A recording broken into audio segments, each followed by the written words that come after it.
எத்தனை ரெசிபி வந்தாலும் இந்த ஒரு ஸ்வீட் ரெசிபியை அடிச்சுக்கவே முடியாதுன்னு சொல்கிற மாதிரி நல்ல டேஸ்டியான கேரளத்து இலை அடை எப்படி செய்கிறதுன்னு வாங்க பார்க்கலாம். வெல்கம் டு சன்விகா சமையலறை. வீடியோக்குள்ளே போகிறதுக்கு முன்னாடி நம்ம சேனலை ஃபஸ்ட் டைம் பார்க்குறீங்கன்னா சப்ஸ்கிரைப் பண்ணிக்கோங்க. கூடவே இருக்க பெல் ஐக்கானை கிளிக் பண்ணிவிட்டு ஆல் ஆப்ஷன் செலக்ட் பண்ணிக்கோங்க. ரெசிபி எப்படி செய்கிறதுன்னு பார்த்துடலாம்.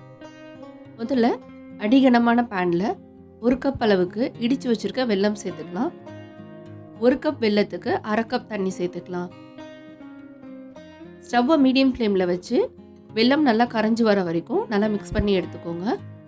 வெல்லம் ஜஸ்ட் கரைஞ்சால் மட்டும் போதும், எந்த கன்சிஸ்டன்சியும் தேவையில்லை. இந்த அளவுக்கு வெல்லம் நல்லா கரைஞ்சிருக்கான்னு செக் பண்ணிவிட்டு இதை வடிகட்டி தனியாக எடுத்து வச்சுக்கலாம். இன்னொரு அடிகனமான பேனில் 2 டீஸ்பூன் நெய் சேர்த்துக்கலாம்.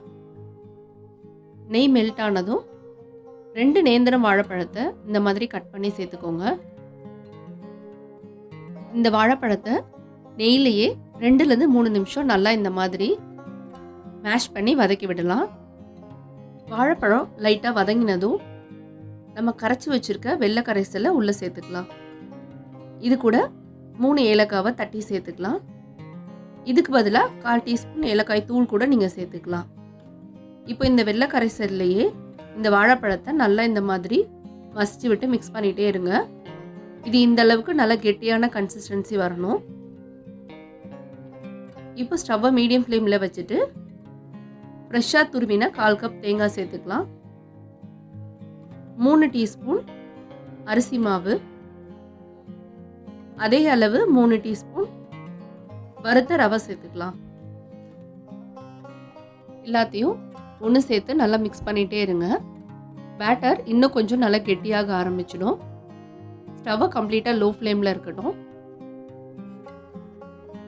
இப்போ இந்த அளவுக்கு நல்லா கெட்டியானதும் ஃபைனலாக 1 டீஸ்பூன் நெய் சேர்த்து பேனில் ஒட்டாமல் ஒரு 2 நிமிஷம் போல் இந்த மாதிரி நல்லா மிக்ஸ் பண்ணி எடுத்துக்கலாம். நம்ம ஆட் பண்ணியிருக்க ரவையும் அரிசி மாவும் இதுலேயே நல்லா வெந்து வந்துடும். இந்த அளவுக்கு நல்லா கெட்டியாக வந்ததும் ஃப்ளேம் ஆஃப் பண்ணிவிட்டு இது தனியாக ஆற வச்சுடுங்க.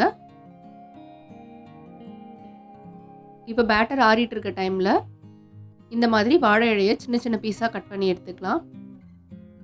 இலையில் லைட்டாக எண்ணெய் இல்லைன்னா நெய் அப்ளை பண்ணிக்கலாம்.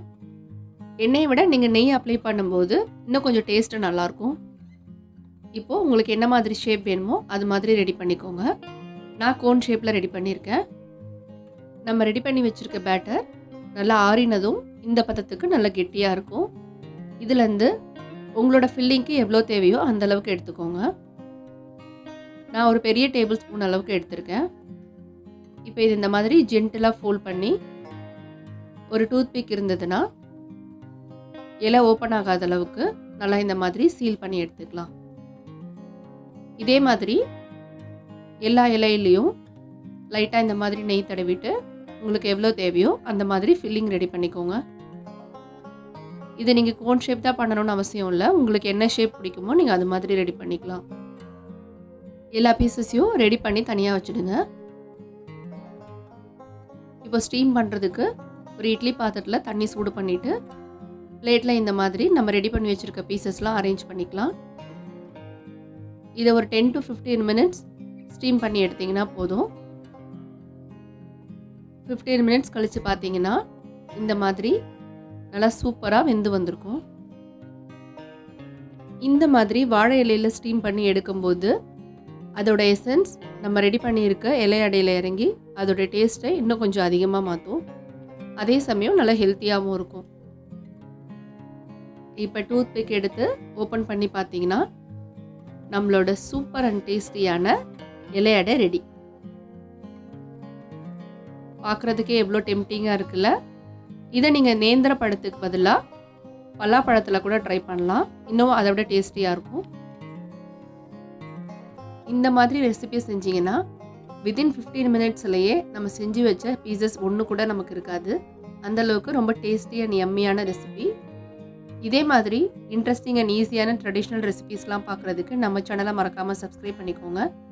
வீடியோ பிடிச்சிருந்தால் லைக் பண்ண மறக்காதீங்க. கண்டிப்பாக ஷேர் பண்ணுங்கள்.